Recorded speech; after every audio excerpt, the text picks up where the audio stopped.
आणि तू म्हणताय की तू लोहा आहे. हा, खरंच तू लोहा आहे, पण लोहेला कोणी संपू शकत नाही. पण लोह्याची स्वतःची जंक जे असते ना, ते जंक लोहाला संपवते.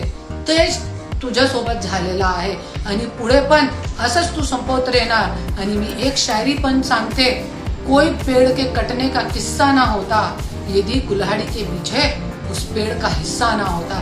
ऐसे ही आज तेरे लोग तुझे खा गए नोच नोच के. याच्यासाठी कोणाला जवळ ठेवायचं आहे, कोणाला लांब ठेवायचं, इतकी जरी तुझ्याकडे बुद्धी नाहीये तर तू राजकारणाचे लायक नाहीये. आणि तुने आज लांब ठेवलेला आहे. जे तुझी ताकद होती तो तुझे कुठे पाठबळ भेटणार. आणि तुला माहिती आहे की ज्या वेळी तू माझ्यासोबत होता, याच्यापेक्षा मोठी मोठी पहाड आले होते परेशानीचे, पण माझ्यासोबत असताना सगळी परेशानी रुईसारखी